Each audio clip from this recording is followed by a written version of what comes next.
You're listening to the Back Home Network, presented by Homefield Apparel.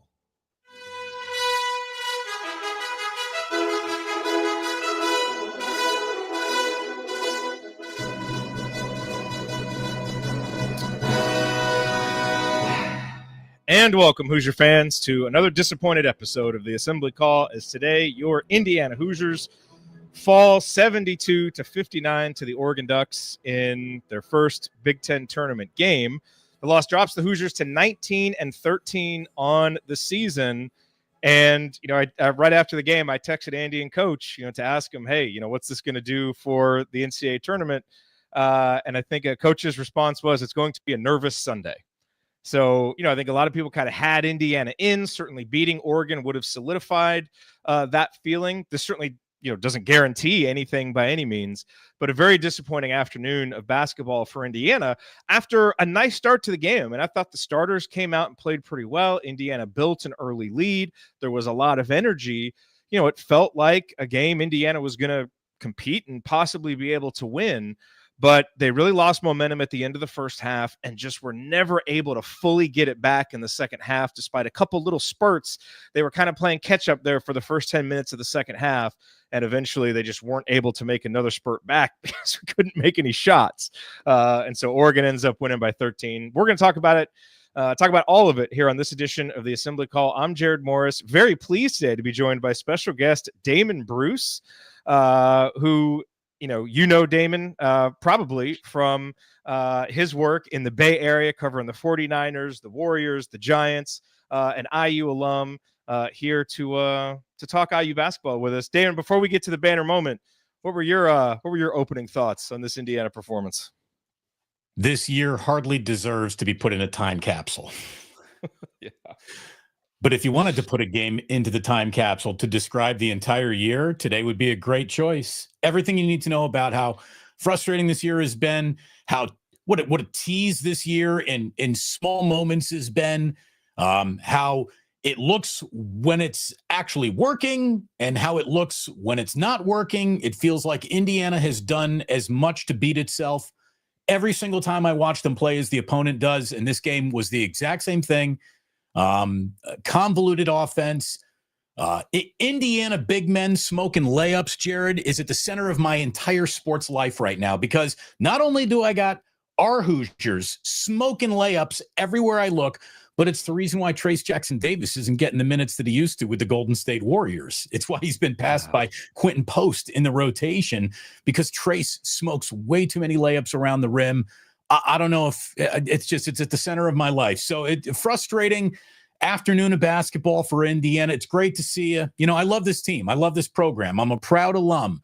But look, unless we're already in, if you're telling me we're the 10 seed, which is the equivalent of a Big Ten 16 seed, that's like basically saying you don't even belong in this tournament if you're a Big Ten team. But if we're a 10 seed and we're in and we come up on Sunday, Jared, I'm going to be as happy as anybody. When Indiana's name doesn't come, look, I'm old enough to where Indiana not making the NCAA tournament was just preposterous. What do you mean we're not in the tournament? Like that's I got the last flicker of the Bob Knight era. I graduated in 97. I'm just old enough to remember what even not cutting down the nets, but we're in it every single year Indiana basketball was, and it's nothing like that anymore. And if we're not in, Jared, I don't know if anybody else feels this way. Maybe this is my bah humbug of the entire year here. But if we're not in, I don't even want us to accept a bid to the NIT. Just end it. Mercifully bring this season and the Mike Woodson era to an end. There's no more fishing in this hole. There's nothing there. Yeah. Really interesting thoughts. Hold those thoughts, because we're going to get back to all of that stuff here as we move forward. We do it every show. It's sponsored by our friends at Homefield Apparel. So let's talk banner moment real quick. Not a lot to choose from. I think you could probably talk about the way Indiana started the game. I'll go to the second half. It was 54-47, and it really felt like a danger zone for Indiana. Bombadrov had a layup that just kind of rimmed out, and IU was able to push it. Trey found Malik for a layup. Trey hit a three on the next possession. Then Malik hit a layup after that. It was 56-54, and it really felt like, okay, we got a game again. and Indiana did the same thing when it was 47-40. They made a 6-0 run, got it to 47-46. And so they kept finding a way to get the game back in reach. And but then that was kind of it. You got that patented 4-minute scoring drought. I mean, that's part of the offense. We, well, I mean, Smith had 4 corners. We have 4-minute scoring droughts, and it happened again at the wrong time. They unfortunately went into the locker room a minute before the first half ended. I mean, if you're really looking for where's the moment, this whole thing went from this is a game to it slipped away. It was the last 90 seconds of the first half, and they climb back into it for a second there, and then it's the patented scoring drought that comes with every half that's been played this year almost. Yeah, that and just an inability to make shots. I mean, Indiana couldn't make threes. They couldn't make it from the mid-range. They couldn't make free throws. They weren't making layups. So, there were some opportunities to be had there for Indiana, but it was really the whole game just felt like a combination of, the way Oregon can defend us, especially with their physicality on the perimeter, really makes it difficult for Trey Galloway to do the kinds of things he wants to do. They obviously have big guys who can challenge us inside, and we just never look comfortable. And a lot of times when you're not comfortable, you miss shots. And so that's a credit to Oregon, because I thought they had a good game plan, played physical, just like they did up in Eugene. And, at some point, Indiana's got to find a way to make shots, whether it's the big guys inside, whether it's Luke Goode finding a way to make one, Anthony Leal making free throws, like all that stuff adds up. And that's why you end up losing the game by 13 points. Our brand of moment, as always, brought to you by our friends at Homefield Apparel. They are in their 8th season sponsoring the Assembly Call. Their 4th is the presenting sponsor for the Back Home Network. As you know, they have the largest collection of vintage IU apparel that you will find anywhere. And they have expanded so much beyond just having IU.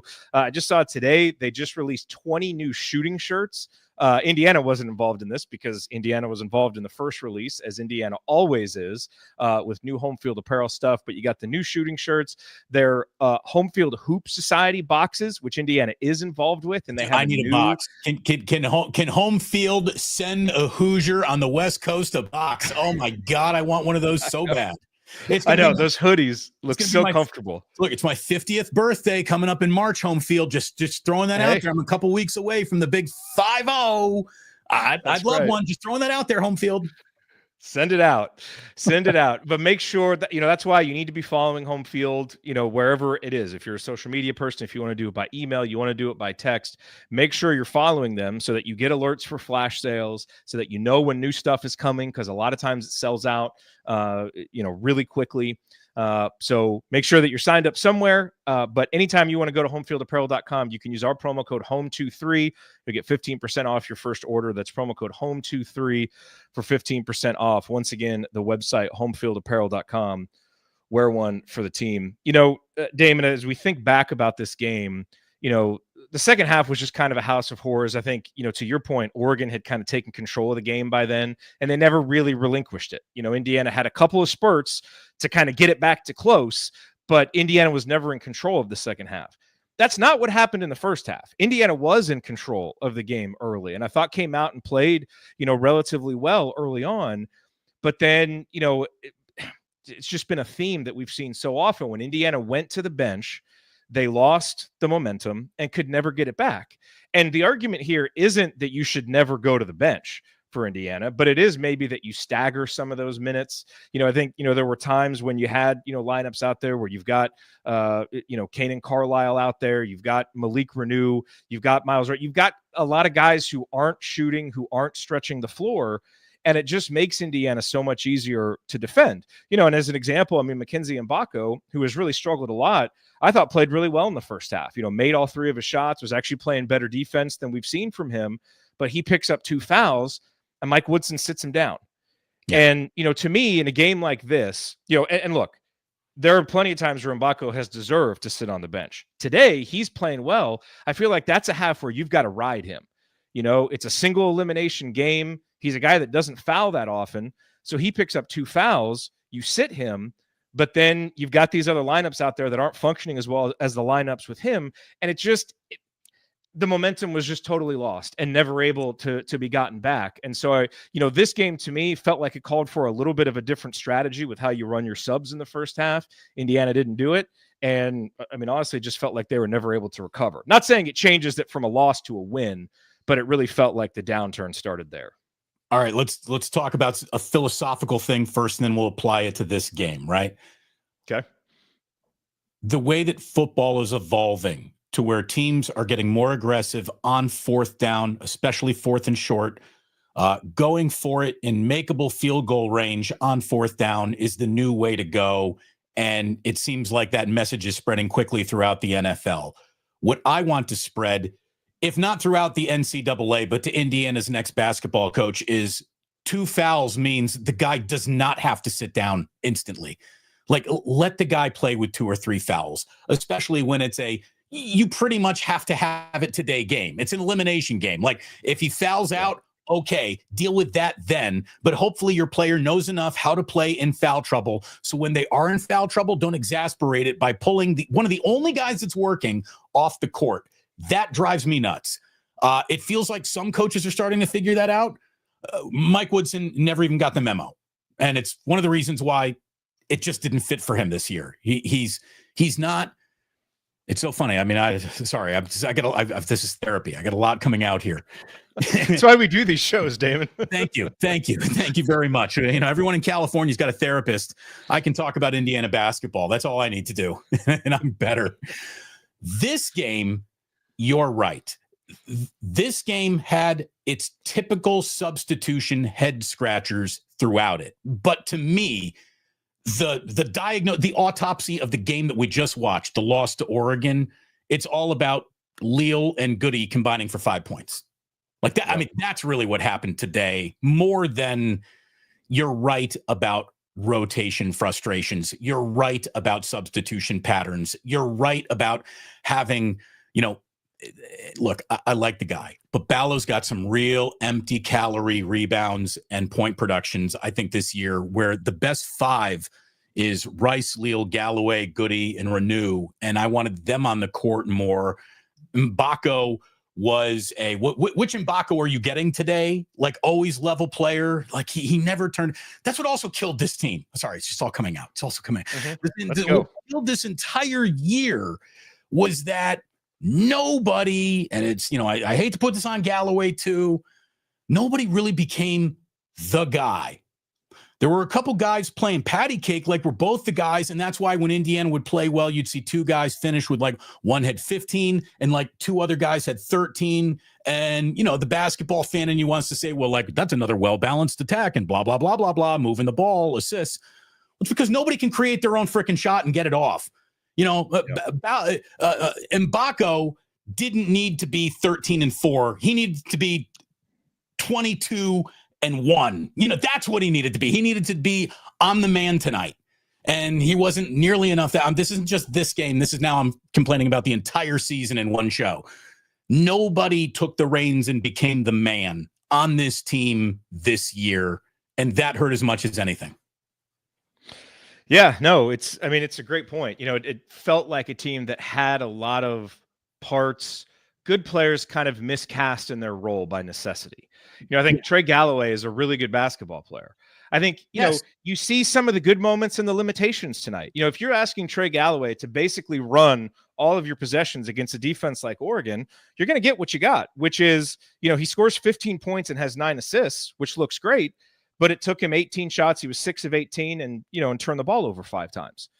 But I'm not really sure what more you want him to do when you're asking him to go make plays, every single possession. Right. And I think today really showed. Yeah. And look, Luke Goode is a role player who has kind of been asked to step into a role of being a consistent scoring threat. And you're just not going to beat good teams, especially on a neutral floor, with Luke Goode going 0 for 5 and scoring 1 point. That to me is what made sitting Mgbako even more egregious. Is you had one of your floor spacers who actually comes out, is making some shots. You sit him down. Now, I know a lot of people were kind of frustrated, that he forced a couple shots in the second half. Personally, I have empathy with a guy who comes out and makes his shots and then has to wait 30 minutes to get another one and is never sure if the offense is going to get him a shot. And so he forced a couple. The next catch and shoot 3 he got, he drained.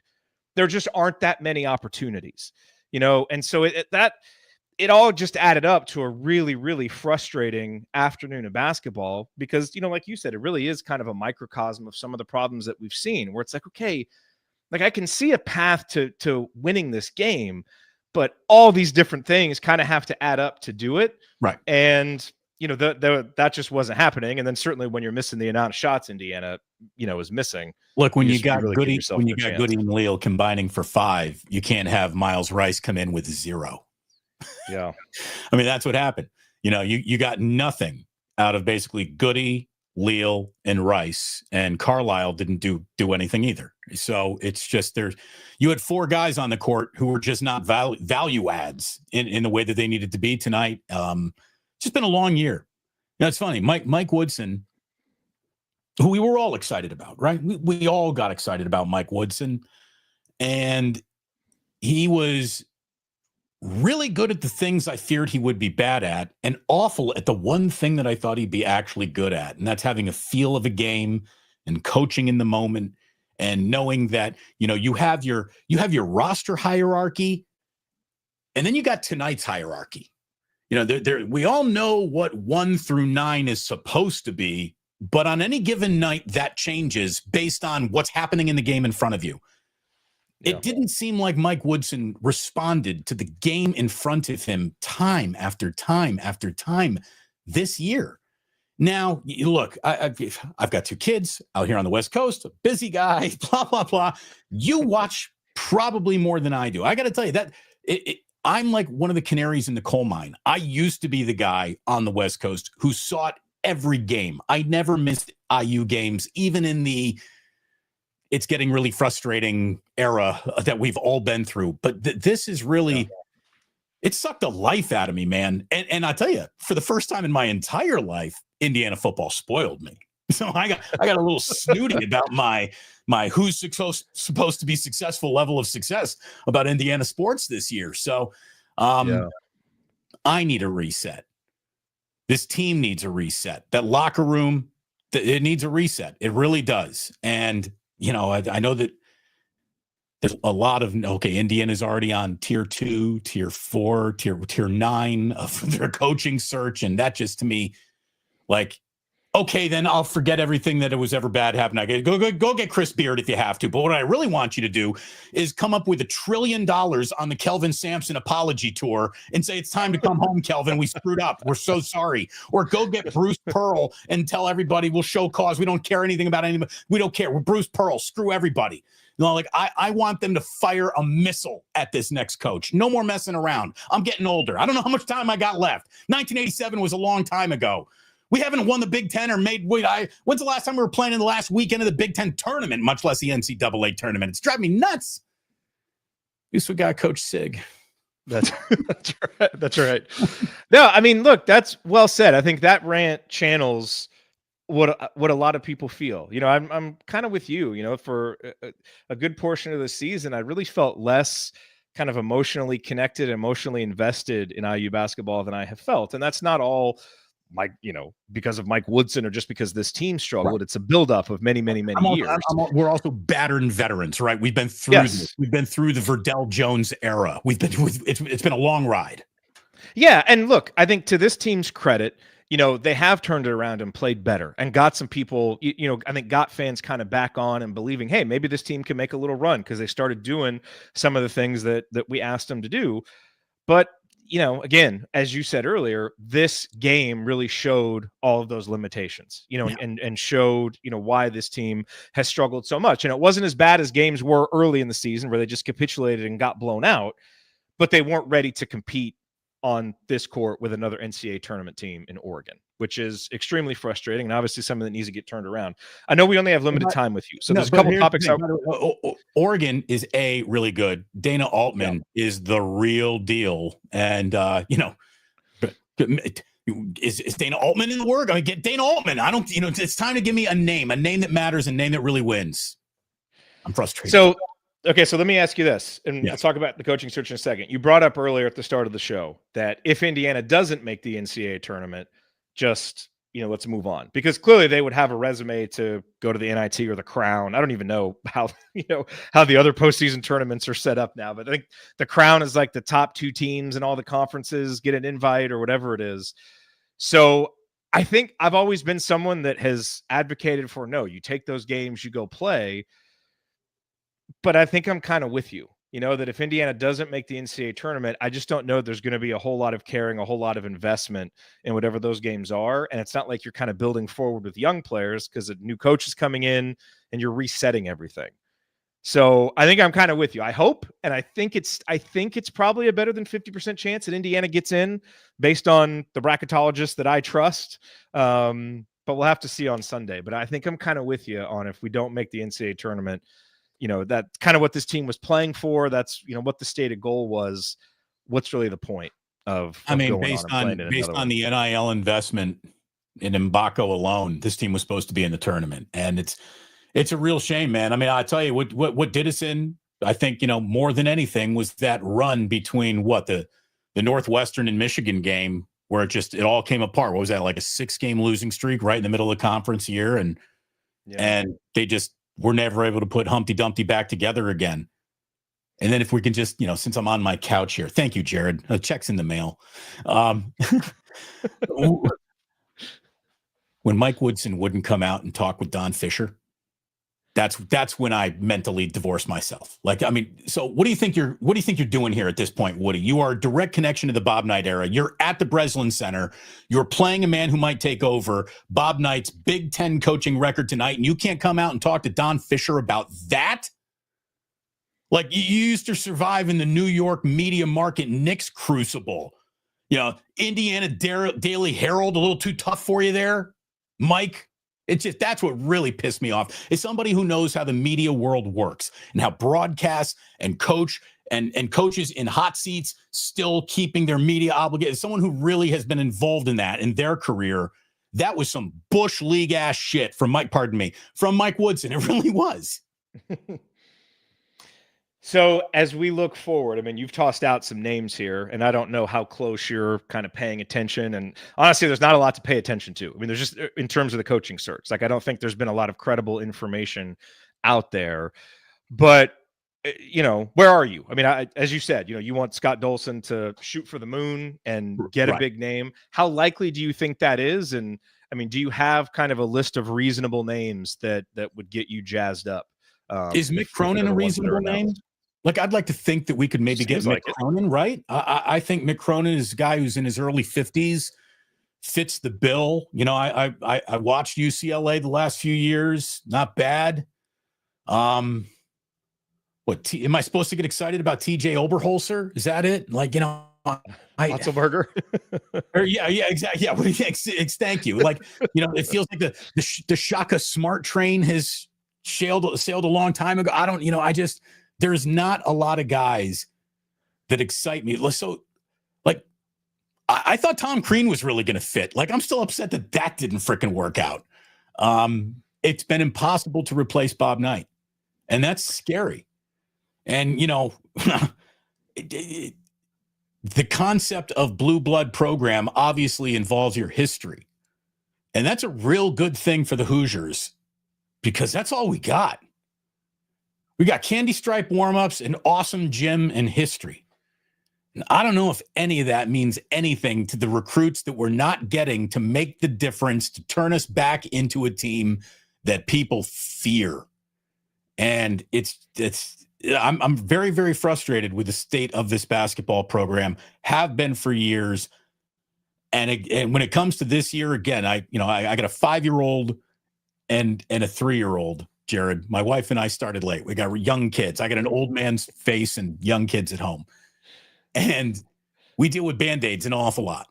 How to take them off. The only way to do it right is to rip it off. So if we're not in the tournament, I don't want us to go anywhere else this year. I just end it. End it, mercifully end it.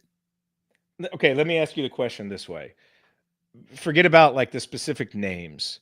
If Scott Dolson came to you, and kind of given your historical understanding of the Indiana program and asked you, what traits do you want this coach to have? What would be the top of your list, right?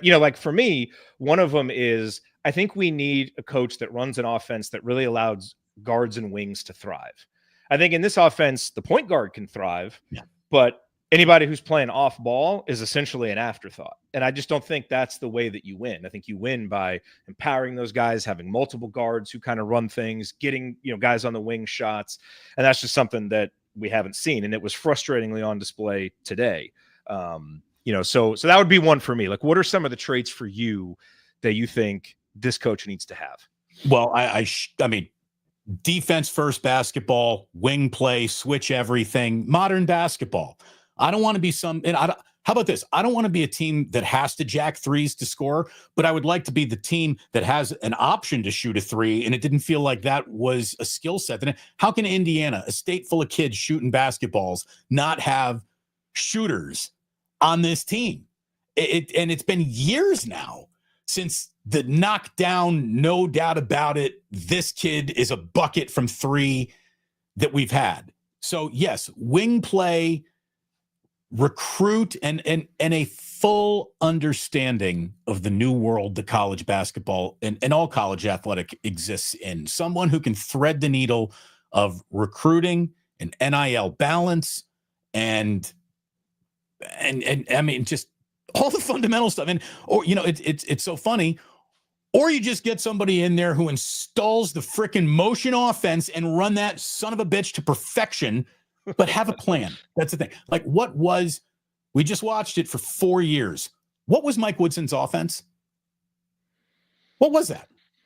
We have 4 years to at least name it or identify it. Half the time it was dribble, bad shot taken with 15 seconds remaining in the shot clock, or it was a small lob to a smoked layup around the rim that got caught somewhere in between a bad jump point and a bad pass for the alley-oop that didn't happen. And when you came down with it, it was, you got bumped or you blew the bunny. Like, that's been the offense for 2.5 years under this guy. So yeah, no more just we're going to try to get it down low and beat the low blocks. Like, when you got that guy, that's an awesome sprinkles on top. But you got to start playing modern basketball. And I agree with you, Jared. Get out to the wing. You need ball handlers extraordinaire. And you got to have that right balance between, somebody who's good enough to be in the league next year and a couple of guys who are your Trey Galloways who are going to stick around for 4 years. And you need a combination, and that's a harder and harder combination to find. It's a harder puzzle to put together than ever before. But with NIL, and look, it's scary to me how little Indiana matters to the generation of kids that are being recruited by Indiana. The words Indiana across the chest used to knock on doors for you. You didn't even have to make the phone call. The jersey did when the kid was 12, and it just doesn't happen like that anymore. So you got to have somebody who really understands the modern game, modern recruitment, modern roster building. This team needs a general manager and a new head coach. Yeah. Well, and you talk about that. I mean, just look at Oregon. Like, no one's saying you can't play with bigs, but you can't have two bigs that don't space the floor. Oregon's guys could step out and make shots and then also go inside and kind of hurt you both ways. And Indiana has been so predicated on, we got to feed the big, we're going to play through the post. And look, it's not that it can never work. And obviously Trace Jackson Davis became an All-American doing exactly that. It just gives you such a narrow path to victory. And I think that's been my biggest frustration with Indiana basketball, is there's a narrow path to victory.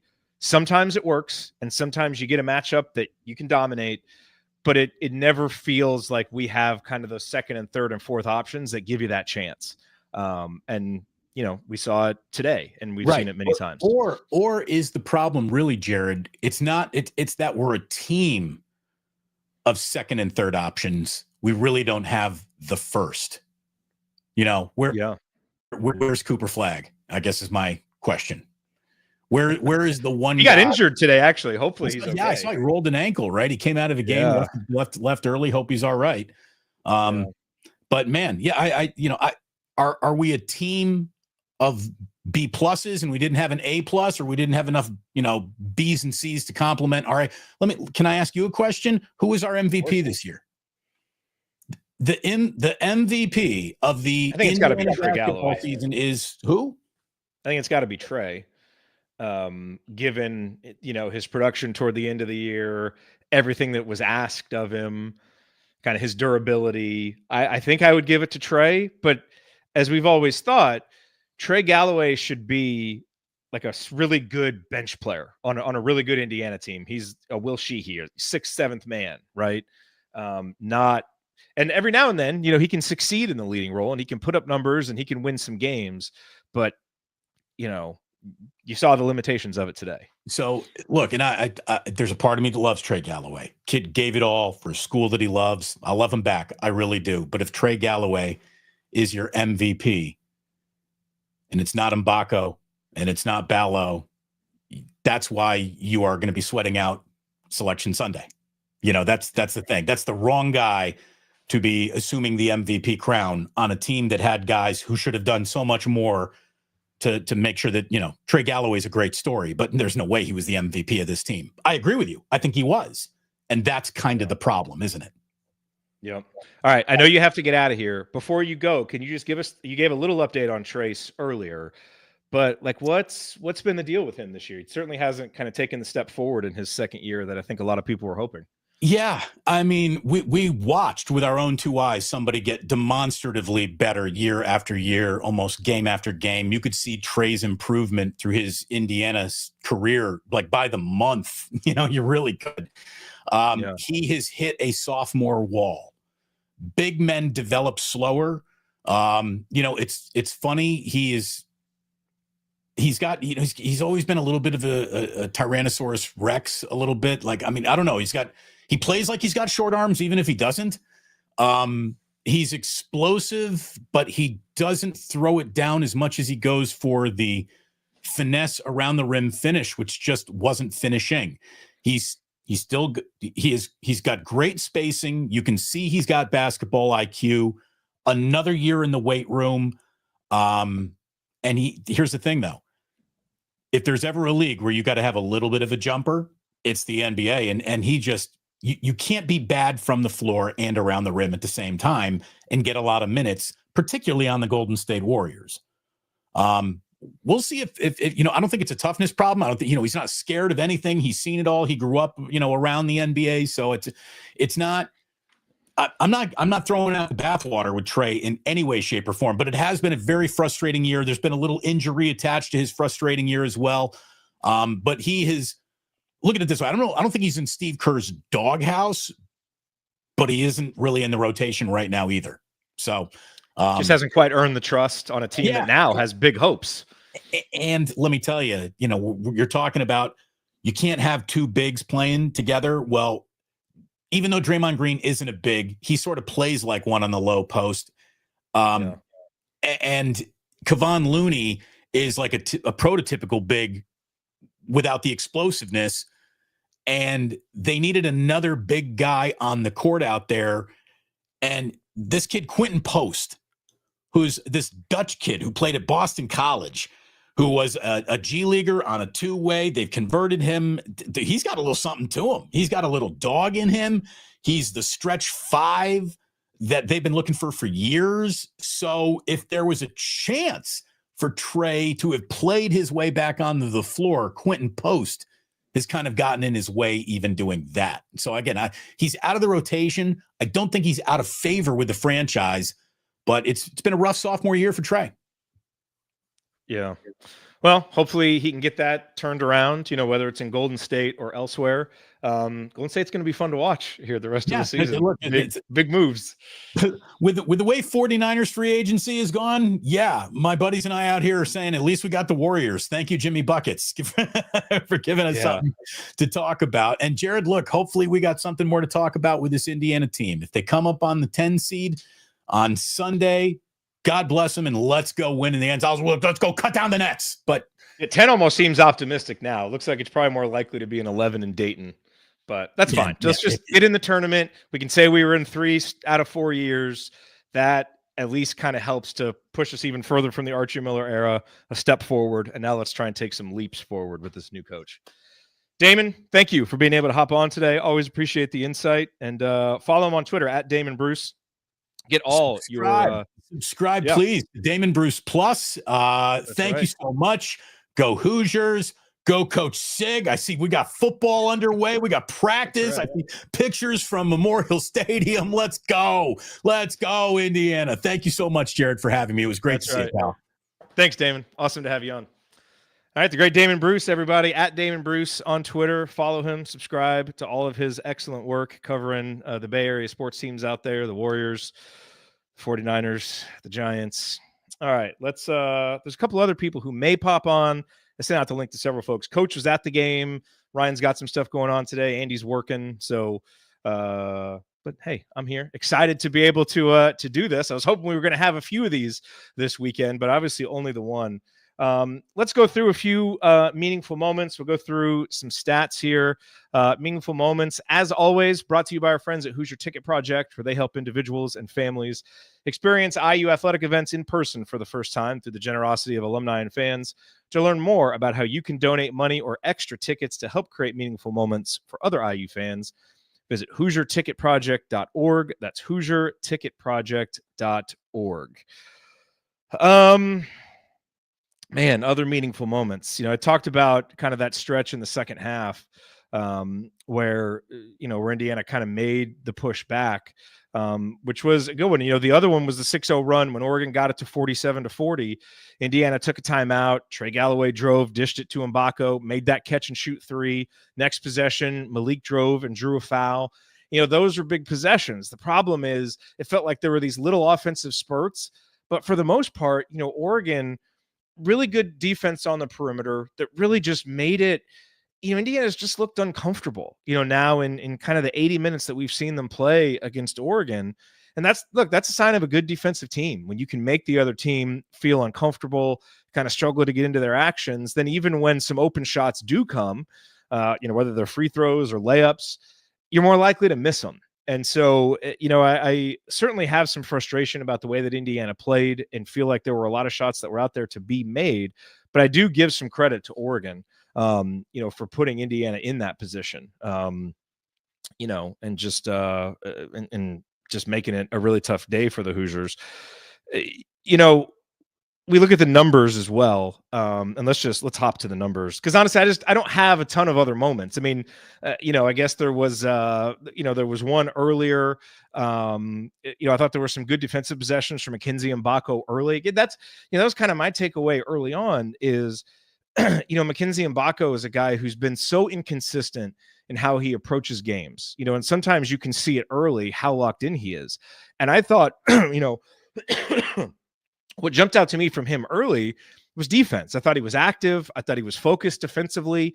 There was one possession early where, a lot of times Mackenzie, if a guy gets a step on him, that guy is then going to drive and get a bucket. I thought he played good defense on Jackson Shelstad one possession where he got a step on him. Mackenzie didn't let him get all the way to the bucket. Shelstad kind of goes underneath and ends up having to turn it over or getting it stolen. I think Anthony Leal got the steal. And those are the types of plays that if Mackenzie can start making those more consistently defensively, where they're not spectacular, but just being a solid defender, now you can keep him out there longer and allow, his offense to kind of come around. But, again, he only gets 3 shots in the first half. He was really Indiana's only efficient scorer, going 5 for 10, 2 of 3 from downtown. And so to me, it's just unconscionable how in a game like this, where he's making some shots, you don't get him more. But, that's what happened. And, obviously there's no going back and changing it. I think from a statistical perspective, on the bright side for Indiana, they cleaned up the rebounding. In the first game in Eugene, Oregon, obviously dominated Indiana on the glass, dominated in terms of second chance points. Today, Indiana out-rebounds Oregon 35-34 and actually beat them in second chance points 9-6. And it felt like that could have been even more for Indiana if they hadn't missed quite so many layups. But they did. And so Indiana was not able to be as efficient offensively. And then the other thing that you look at is just, you get 19 points from Malik Reneau off the bench. But when Luke Goode, when Anthony Leal combined for only 5 points, and Balo is struggling, only getting 8 points, you've got to have a little bit more of a lift from somewhere. And so Miles Rice going 0 for 5, Caden Carlisle going 0 for 2. You think back to that first game against Oregon, Carlisle didn't have a great game, but hit those 2 threes in the first half, that really helped. And so you didn't get that additional offensive punch from anybody. And you just put so much pressure, on Trey Galloway to do things. And I just think it's asking Trey to do more really than he's capable of. So that was obviously a frustration.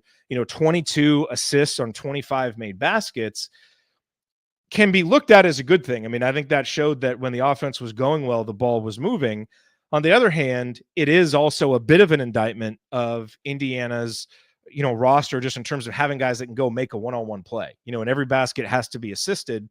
That's one thing, but sometimes you need a guy to just be able to go drive, and go make a play. As we saw with Oregon, I think Shelstad was able to do that. Bamba had a couple of nice drives where he was able to do that. And Indiana just didn't have that element to the offense. So at times, when Indiana's zoom actions were working, when the pick and roll was working, they were able to get some nice looks, but just really unable to create anything else, unable to get going on in fast breaks with only 4 fast break points. And it all added up to Indiana scoring 0.843 points per possession, which obviously just is not good enough. Let's see here. The KenPom rankings have updated now through this game, and Indiana's offense now 66th overall in terms of adjusted offensive efficiency. The defense up to 38. So, I mean, the defense has been better. Today was a fine defensive performance by Indiana, with Oregon getting 1.075 points per possession. Yeah, you hold them to 72, you feel like, okay, we're going to have at least a chance to win this game. But Indiana didn't, because the Hoosiers couldn't even crack 60. So that just is what it is. We'll do a quick game ball, quick hustle award, and then I'll pop open the comment section and answer any questions that you guys have here for the time that we have remaining. I would say game ball today for me, I think it's got to go. I think, Malik Reneau scores 19 points. Those are big points. He was 8 of 15. I'm going to go with Galloway. And I know that, you don't typically give the game ball to a guy who goes 6 of 18 from the field, but 15 points, 9 assists, to a certain extent, with so many guys struggling, you just had to have somebody produce, and at least Trey was able to do that, played the most minutes on the team with 35. I just have a hard time kind of blaming him. I think maybe a couple of those threes that he took were a little bit ill-advised, but he's been shooting them better and still made 2 of them. So my game ball goes to Trey Galloway. And I think for the Hustle Award, you got to go with Anthony Leal, who, again, wasn't a big offensive threat, missed 2 really big front ends of 1-and-1s where, if you make those, maybe that kind of starts to plant the seeds of a late comeback, but missing those really killed it. But Anthony still finishes with 8 rebounds, 2 assists, 3 steals. And I thought, especially in the second half, early in the second half, really did a nice job of just saving possessions or creating extra possessions, whether it was with a tough rebound or a deflection or a steal, continue to do those things that have made him, a big part of this late season turnaround for Indiana. Unfortunately, there just wasn't enough shot making. I mean, that's the other number that you have to talk about when you look at this game. Indiana shoots 36.2% from the field, 25% from 3, 4 of 16, 5 of 10 from the free throw line. And on the other side, it's not like Oregon was burning up the nets. They shoot 49% from the field, 40% from 3 on 8 of 20. So that's pretty good. And they did make 80% of their free throws. So a pretty good shooting day for Oregon, and Indiana unable to make anything. That's really the difference.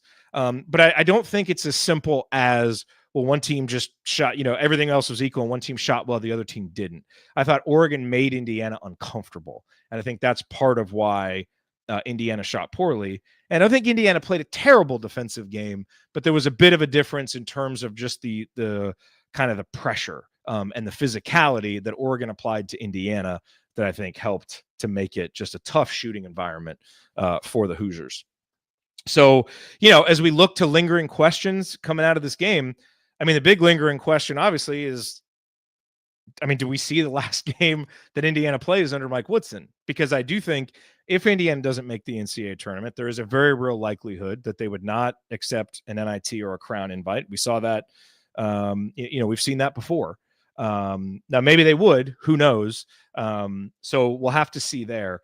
If we go to the bracket matrix here, just to look at kind of and this hasn't been updated since this game, but if you look at the bracket matrix, and those unfamiliar with the bracket matrix, it takes all the brackets submitted by the bracketologists across the world. So Andy's in there and Coach is in there, and I think Galen's are in there. And then you've got, hundreds of others, and kind of puts them all together to kind of figure out, okay, what is the consensus? Coming into this game, Indiana was the looks like the 4th 11 seed.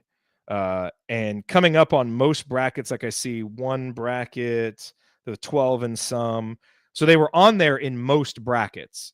But obviously being down there as the 4th 11 seed puts you in a very precarious position.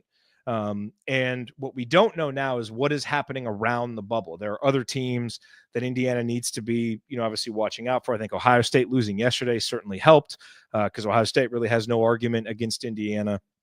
But those other teams around there, Oklahoma has gotten some nice wins. It looks like they've kind of separated themselves from Indiana. You've got San Diego State, VCU, Xavier. Those are some of the other schools that are around there in that same position for Indiana. So we'll have to watch and see what happens with those teams that are still playing. But I think, I think we all kind of felt pretty good coming out of the Ohio State game. Hey, that punched our ticket. And it might have. And that's not saying that Indiana's not going to make the tournament now. I still think it's probably more likely they do than they don't. But this does add a little bit of uncertainty, and I think we're all going to be sweating on Sunday, hoping to see Indiana's name called. And look, and I do think that would be important. Is it likely to be a playing game in Dayton? Yes. Although technically those are not called playing games. They're called the first 4 because you are in the tournament. And so after the big drought, the last year of the Tom Crean era and 4 years of Archie Miller, if Indiana can walk away from the Mike Woodson era saying, hey, this wasn't great, this did not meet expectations, but at least we made 3 tournaments in 4 years, that would be something, to kind of hang your hat on and to look at as progress, and then hopefully be able to take that next step with a new coaching staff. Well, hey, ladies and gentlemen, we got another guest on here with us, Ant Wright, joining us to talk a little Indiana basketball. Mr. Wright, how are you, man? Thanks for being available to hop on. What's going on, man? What's going on? How's everything? It's good, man. It's good. A little disappointed. I was kind of hoping that Indiana had a little Big Ten tournament run in them.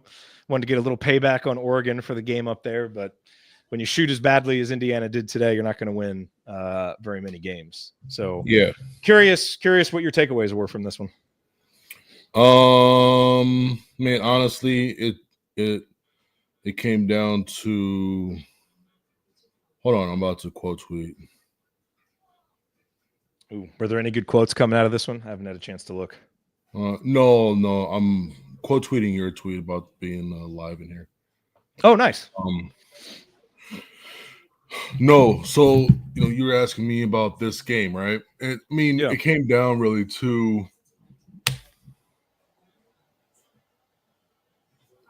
2:30, like 7 minutes. It came down to where in those segments, I believe Indiana was outscored like 2-21 or something. You're looking at the end of the the final 2:35 of the first half, letting up that 10-0 run, and then there was a segment. There was like a 9-0, 11-2 type of run, and like a 5 or 6 minute segment towards the end of the second half, right? Oregon hit shots that they needed to hit. And when you're looking at, Indiana, you're at the line, Leal, love Leal, right?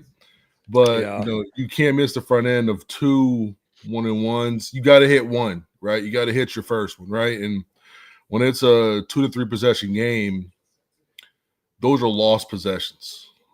And when you're Oregon, who I think Oregon played an incredible ball game, honestly. Being able to come in with the energy. I think Indiana's energy was met, but I just think Nate Biddle was really freaking good today on the defensive end. He made life really hard for both Malik and Ballo and anything in the paint, really. And he was very disruptive, forcing a lot of turnovers. And he was the better big. And even to start out the game, I think both Shelstad and Angel, they had really nice games to really start out and got them scoring a bit. Indiana could never get anything going. Goode and man, I thought with Mgbako. Mbako's like a coin, right? He's either on or off, right? He's a switch. He's either on or off. when he is on, I think you got to just keep that. You got to kind of just go. Honestly, when he's off, I think they've done a really good job at recognizing when he's off, and they just don't play him. Today he was on, and maybe the foul trouble may have kept him on the bench a little bit longer. But when he got his 3, I probably wouldn't have taken him out. With where he was never actually in foul trouble. I mean, yeah, like Indiana he got his 3rd, and they took him out, and I'm like Mgbako doesn't really foul like that, like that's just not his game. So I'm like, man, ride him. If he gets his 4th and there's like 7 minutes left, okay, get him out until the under 4. I get it, but he only had 3, and they took him out, and I don't know about that. And I think Ballo sat a little bit too long as well. Because I think even though Reneau is a better post player, I just think Ballo would have fit a lot better on both sides of the ball. Because they were kind of feasting around the rim a bit, and they were able to get get to the paint, and they didn't hit every shot, but they weren't bothered a lot, So, but I just feel that energy-wise, both teams were there, I think. Yep. And it just came down to who hit shots and who didn't. And that's just basketball. I don't question the competitiveness.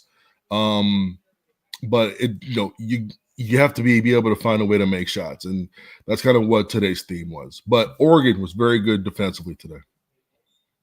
Yeah, I agree with you. I think it's, there's definitely things to be frustrated with from an Indiana perspective, and not being able to make shots is one of them. But I do think you have to tip your cap to Oregon, coming across the country playing, 9 o'clock in the morning local time for them. They didn't use that as an excuse. They had energy from the tip. And so I think, this wasn't like some of the bad losses Indiana's had this season where they just kind of capitulated and got, punked. Right. It wasn't that. They just couldn't make shots. We're way beyond that, actually. The way that they played in the last month and a half, we're way beyond the collapse. Because today would have been a classic. As soon as they got down 7 or 8, that would have ballooned to 15, 19, 20 plus, just right away. And you just didn't see that today. Yeah. Well, I'd love to be talking with you about, previewing a game tomorrow against Michigan State, but that is not happening. And we don't talk coaches. We don't talk coaches. We got to talk about it. Yes, we got to talk about that some, because I'm curious to get your thoughts. I love. I love it. The regular season is over. We'll see if Indiana plays in the NCAA tournament. And see if Indiana has another game under Mike Woodson, because I don't even know what they would do if they didn't make the NCAA tournament and got invited to the NIT or the Crown. I say call it. They probably go Crown. But yeah, I don't know. You just gotta call it. Give me 4 years of Mike Woodson, and I know you've been at times relatively positive about the Mike Woodson era. Certainly not as negative as some IU fans have been. Yeah. But give me your overall thoughts on the positives of the last 4 years with Mike Woodson, and maybe what you think were the critical reasons why ultimately it didn't work. I mean, so first of all, you're looking at, probably 3 tourneys in 4 years, right? Yep. Probably 3. And I know at Indiana that's not close to the bar, but from an outsider standpoint, looking at it, I'm sitting here like, your last natty was 1987, right? I wasn't alive then. Michigan has won one since then. Their only one. That's how far it was. This is a long time ago. At the same time, you want to be able to still compete for Big Ten championships, right? I don't think it was a failure. I also don't think it was a success. I think it was you kind of held serve, and I think he's going to he's going to hand off a program that's going to be better than what it was with Archie for sure, which that's a low bar.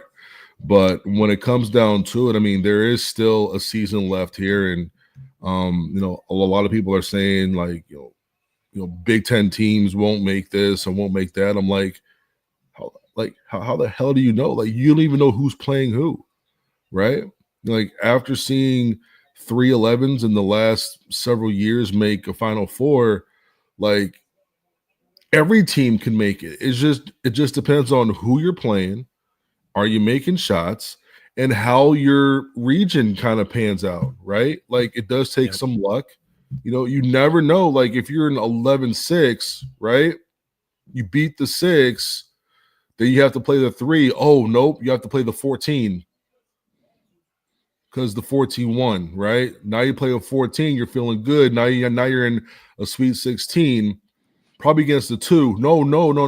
You have to play the 10 because the 10 beat the 7 and the 10 beat the 2, right?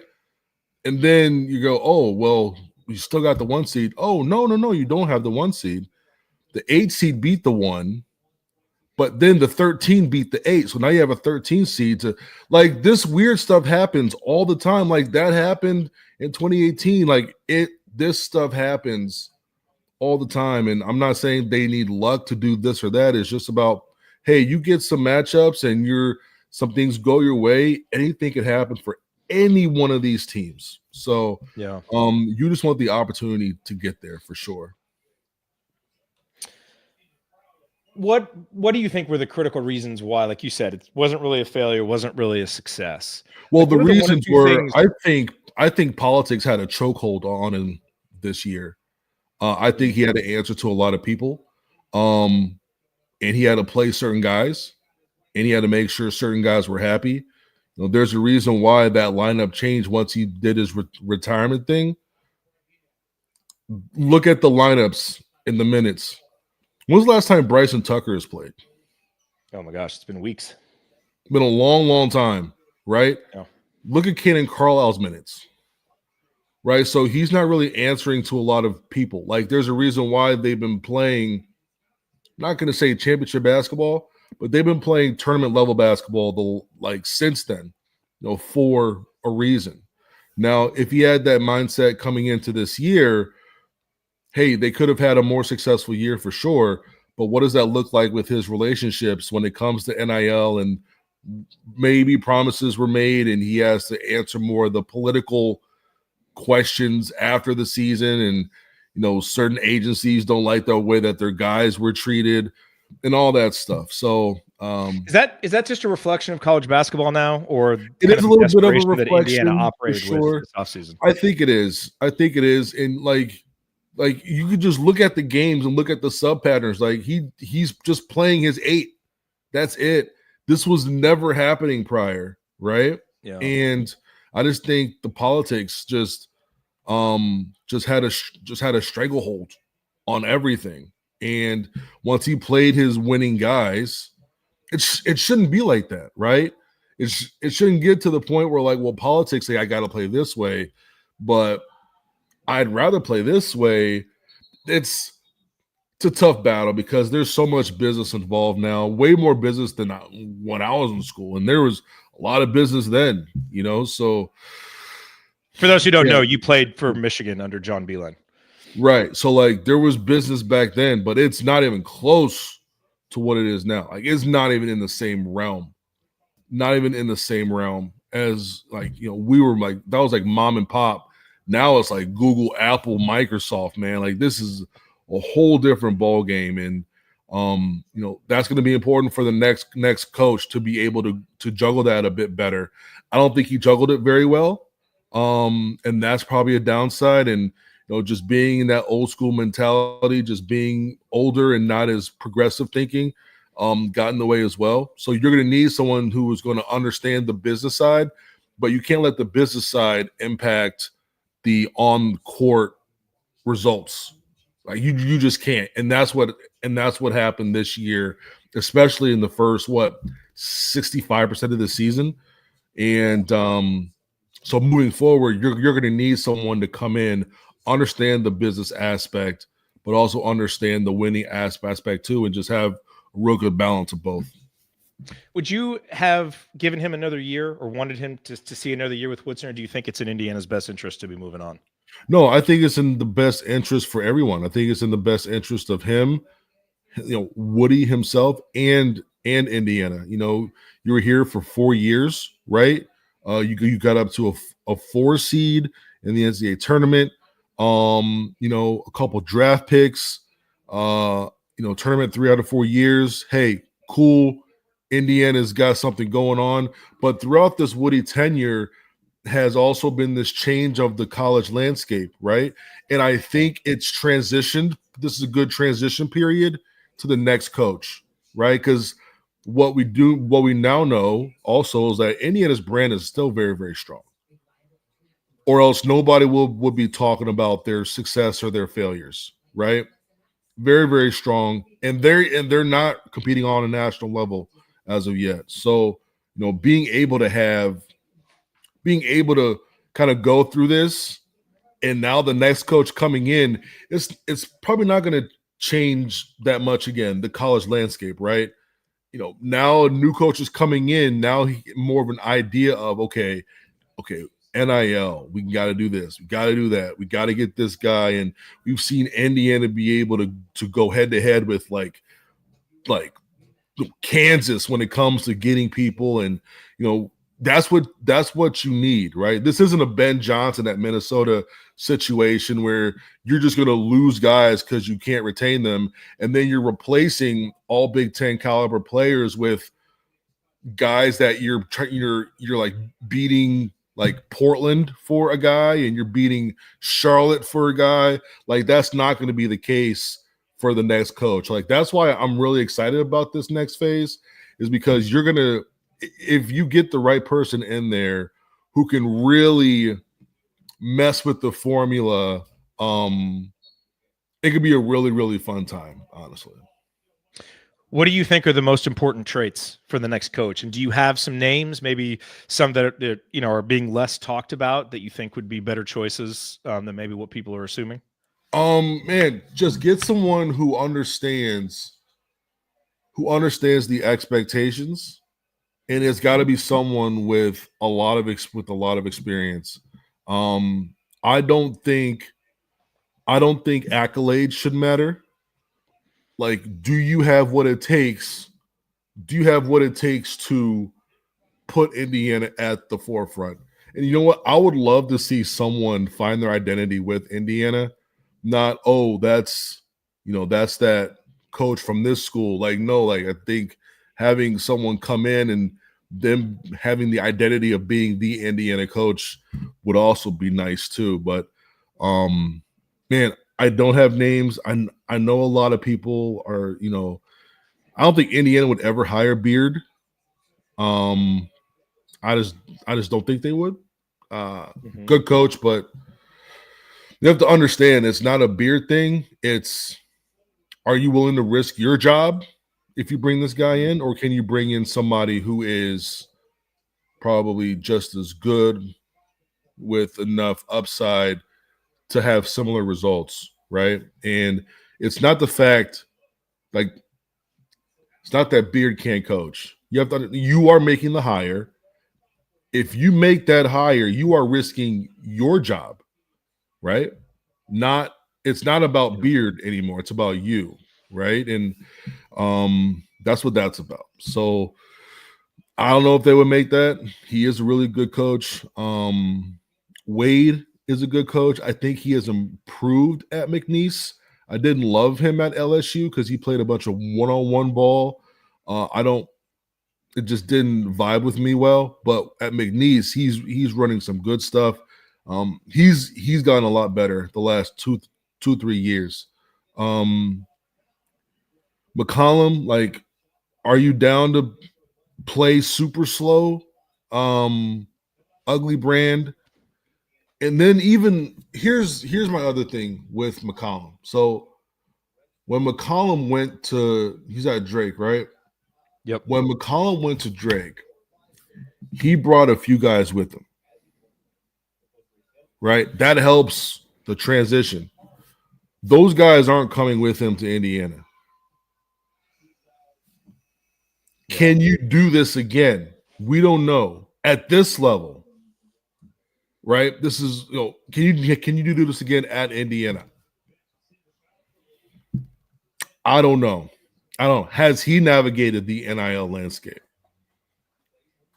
Like, what does his recruiting classes look like? Yeah. If I'm Indiana, I can afford to look further further than that. And that's not an indictment on McCollum. And I'm not saying like he's not a good coach. I'm not saying that. I'm not saying that he's bad, but I'm saying, look, stop experimenting, right? You just took an NBA guy. You just took Archie from the A10, right? Let's get this one right? Let's have more backing here, right? More blue chip, less risk. You're in Indiana, you don't need to take a risk, in my opinion. Like, go out and get your guy, and then let's get everything going. Couple final questions for you here. One, I'm really curious to get your insight on this because you have the perspective of having played and also in a little bit of a different era. I mean, social media has changed things a lot just from when you were playing, but also now kind of being in the media, interacting, especially with Big Ten fan bases. Like, what are your thoughts on the Indiana fan base? Because we often hear, oh, they make this job harder. They are as much of a negative as they are an asset, from a lot of national media people. And obviously, I think there are things that, as collectively as a fan base, we can do better. But I think some of that's overblown, but you're more objective about it. So what are your thoughts on it from a player's perspective? Like, kind of how the fan base operates, especially online? And does it even matter? Like, maybe it doesn't matter. Can I be Russell asked if Dusty May was a risk. Yeah, absolutely. But I think Michigan's not in the same place as Indiana, though. Yeah. Let me see. It was I'm gonna be candid here because I just don't give a shit. Good. What the Hoosier Hysterics did was absolute fucking bullshit. Absolute bullshit this year. Fuck those guys. Whoa. Literally, fuck those guys.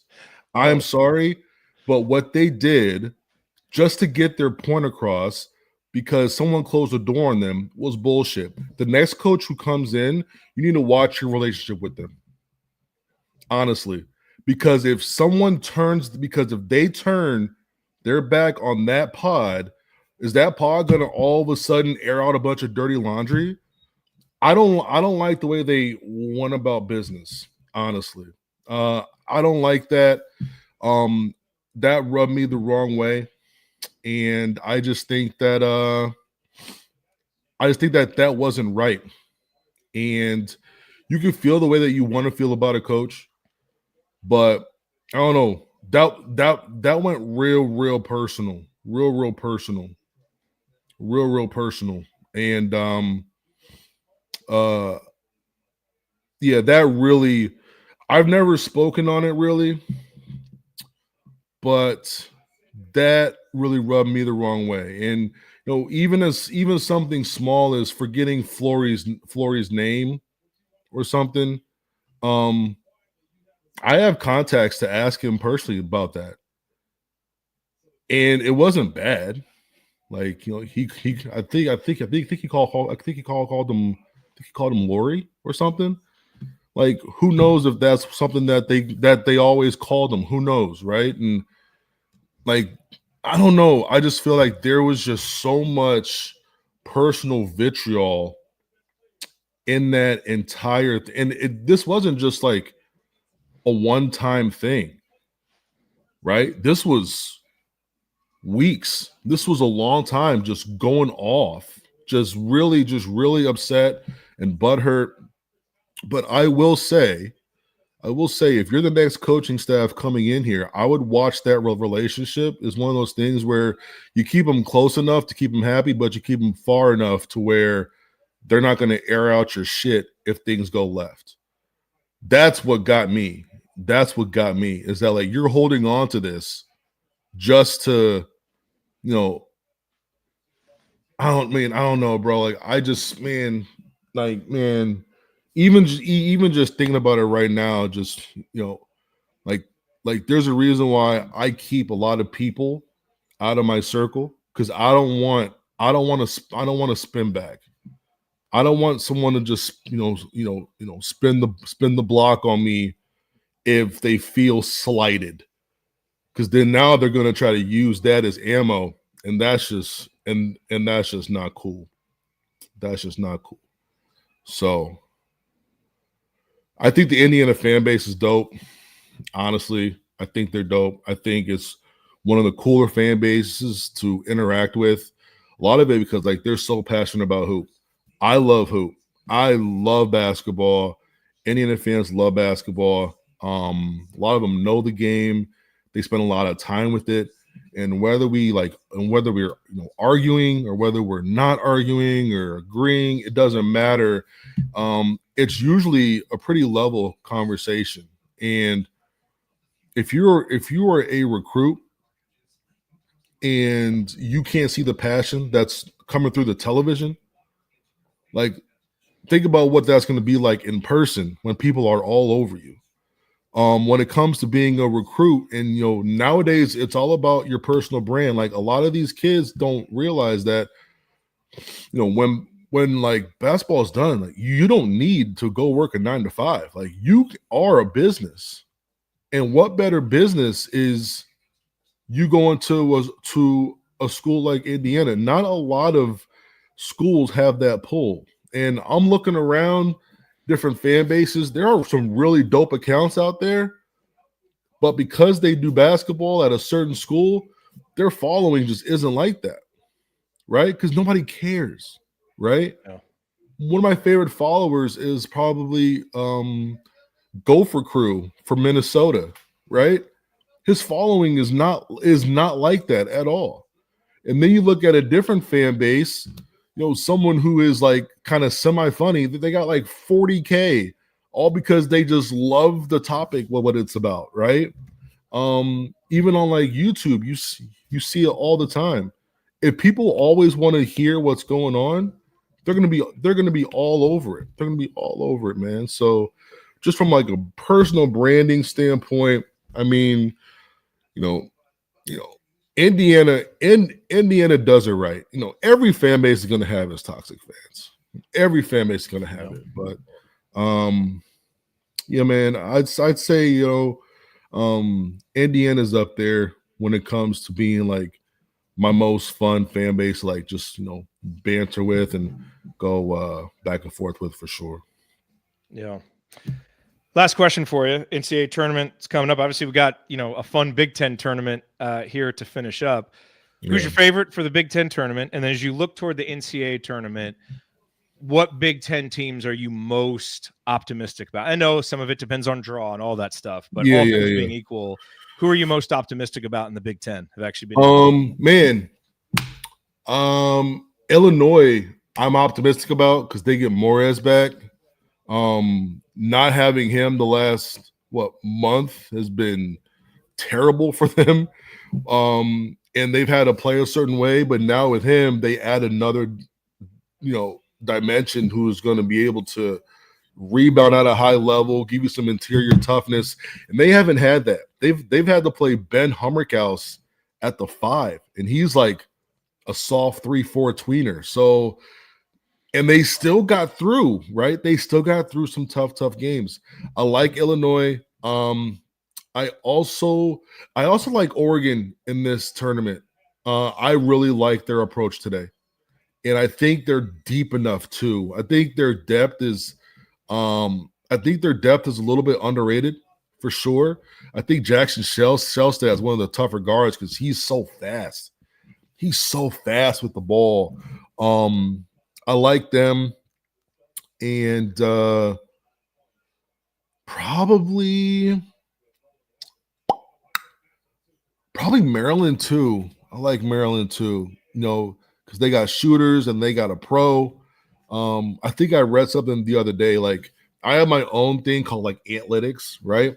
And in order to like compete for a national championship, you got to have a perimeter pro. I read something.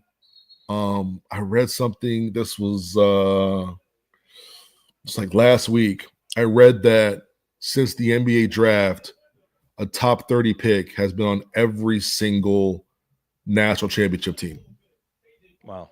So if you have a top 30 pick, then you qualify to be a national champion. So if you don't have one of those, you're probably not going to win a national championship. So for Indiana, probably not, right? But we've seen those teams get to a national championship game and a Final Four and all those things. But I'm interested to see how that skews with the age of some of these teams, where the age now plays a much bigger part, and hey, look, you may have a pro who's 19, but I got my man Joe over here who's 27 years old with 3 kids, So like you never know how that's going to play its part for sure. Yeah. Well, Ant, really appreciate you being able to hop on. Follow him at It's Ant Wright for some of the best Big Ten coverage that you will find on Twitter. And you own the Full Ride Network, and so you've got an Indiana site on there, Hoosier Illustrated. Those guys do a really nice job. They've got a post-game show, lots of good content on there. So definitely recommend that you add Hoosier Illustrated to your kind of lineup of Indiana content. Anything else people need to know about your content and where to connect with you? No, man. Just on Twitter, then all my socials. I do have a YouTube. You can find me on there, Ant Wright. I'm still navigating what to do over there. I've been asked to do a pod for it's like every other week. I got approached by a network.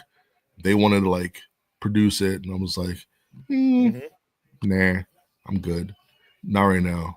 I'm not ready yet. Not ready yet. I wish. So you and Anthony Leal.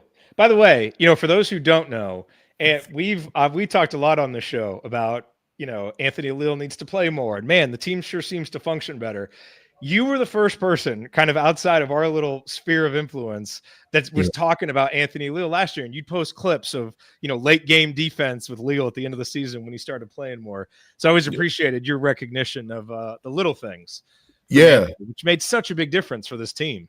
Definitely, man. Like seeing him do what he's doing now at, with higher volume and still being able to lock guys down. It's really awesome to see. And when I saw him do what he was doing last year, and then I went to look him up, right? I didn't know he was 6'5", 200. Then I became a real big fan. So I'm like, wait a minute.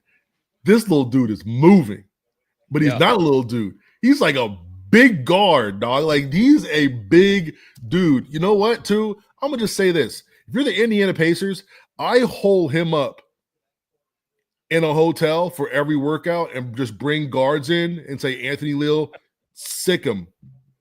Like, just guard for an hour. Like, I would literally do that. If you are a team in the Midwest, hole him up at the closest hotel, give him a massage, give him some per diem, make sure his feet are good, and bring some guards in and just let Anthony just unleash the chain. Just let him just bite his ankles for just an hour straight. Just go at him and see how the dude reacts. I mean, when he was coming out, I think everybody thought, okay, he'll be able to step up and knock down some open shots, but can he defend at this level? And then, he's leaving Indiana, and the biggest story about him is that he was snubbed from first team all defense. If he had just gotten more minutes, he might have gotten there. But a very unexpected turn his career took. But it's a testament to his hard work and how he stayed ready. Was always ready for. He found a way to get on the court, and I thought that was really impressive. And like you said, he stayed ready. So many guys would just be like, you know what? I made it this far. That's okay. But he found a way to get on the court, and when he had his opportunity, he seized it.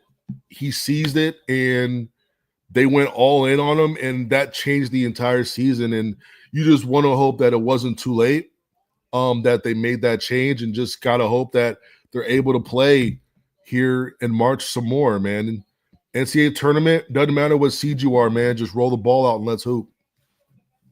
Absolutely. Ant, thanks for coming on, man. Really appreciate it. Anytime. See you guys. Following you throughout the rest of the Big Ten tournament. Yes, sir. See you, Ant. All right, the great Ant Wright at It's Ant Wright on Twitter. Make sure that you follow him. Okay, man, we've been going for an hour and 20 minutes here. I thought this was going to be a short one, but really appreciate Ant hopping on. Appreciate Damon Bruce hopping on. Obviously, Ant with some strong words about the Hoosier Hysterics podcast. Where they talked about Mike Woodson. Just to chime in on that real quick, we talked about that after it happened. I think, all of us kind of had some different thoughts and feelings on it. my thoughts and feelings on that kind of thing have evolved, and I've spent a lot of this season, as I think some of you know, after last season and kind of how all that went down, really trying to rethink and reevaluate. It's not like we have some big platform here, but I mean, there's a good amount of you here. There's 4,100 people who watch this, and so we do reach some people. And I've just spent a lot of time thinking about, what is the role of a fan who, also has kind of a media platform, and how do we navigate that? And for me, I'm just a fan. Ryan comes at it a little bit differently because he's a journalist. And so I think he thinks about it a little bit differently. But, as I've kind of settled on it, I've really thought about, the beauty of the internet and being able to hop on here and do a show is you can say anything, right? And there's no gatekeepers, and we can come on here, and if we do a good job, people will follow us and listen to us. And we've been fortunate to have that happen over 13 years. But I also think that just because you can say something doesn't mean that you always should. And, obviously the Hysterics had their reasons for talking about that stuff publicly. And, I think where I've come down on some of those things now is I really, with at least the things that I say in public, I want it to be more supportive of the team and of the program. And that doesn't mean that there aren't negative things to say. And it doesn't mean that there might not be private conversations with folks that turn negative if there are frustrations. But I don't know as fans that we always need to put that stuff out there in public, because what purpose does it really serve? Like, I don't think you're going to motivate the coaches because the fans are angry. I don't really think you're going to motivate the players because fans are angry. But I think what it can do is every little step kind of builds on itself and kind of creates this more negative environment online. I think we were guilty of that during last season. We have really tried to be better about it this year. I know some people disagree, some people agree, and that's fine. It's really just like, me personally, I think everybody on our show has kind of done some soul searching on that and just thinking, as we move forward, what kind of role do we want to play? And I want to be a place where we can talk candidly about basketball. If there are basketball things that happen on the court for 40 minutes, we can analyze those.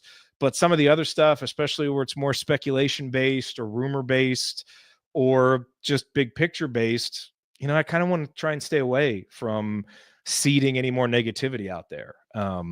So anyway, so I take Ant's point. I don't know that I felt quite as strongly as he did. He felt very strongly about it.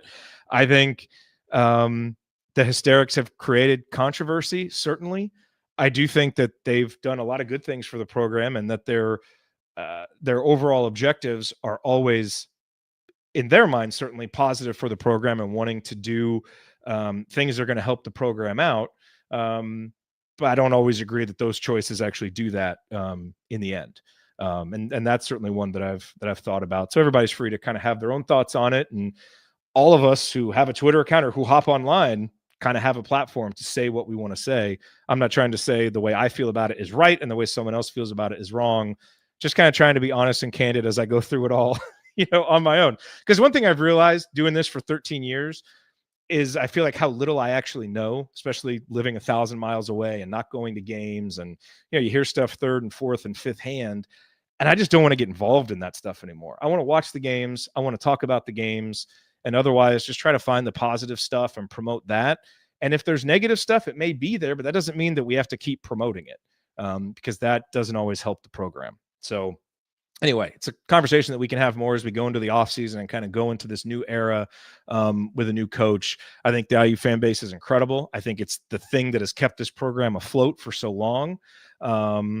That doesn't mean that we can't strive to be a little bit better and create an even better environment for the new coach and for the new players. So anyway, just some rambling thoughts there at the end of a fun and interesting show. So thanks to Damon Bruce for coming on. Thanks to Ant Wright. Thanks to everybody for being here. And who knows what's next? We usually try and do a show on Sunday night after the NCAA tournament selection show. We certainly won't do it right after the selection show, but we may do it that evening or Monday. We will let you know. Check out the Substack at assemblycall.com. Check out Twitter because we'll announce it there if and when we are doing a show. But we'll definitely get on to talk at some point. Just don't know exactly when that is and when all the schedules will come around. But hopefully Indiana's in. Hopefully Indiana's playing. It may be a playing game, but I don't care. I just want Indiana basketball in the tournament. Being in there 3 out of 4 years would just help kind of develop that as a habit for this program again, which is what it needs to be. And then again, just make the step that the next coach is coming to a little bit higher as we look to move forward and get this program back where we all believe that it needs to be. But thank you all for being here. Make sure that you go to Homefield Apparel, use our promo code HOME23 at checkout. You get 15% off your first order, and that'll do it. We'll talk to you sometime soon after the NCAA tournament is selected. Until then, keep your elbows in and your eyes on the rim, and go Hoosiers.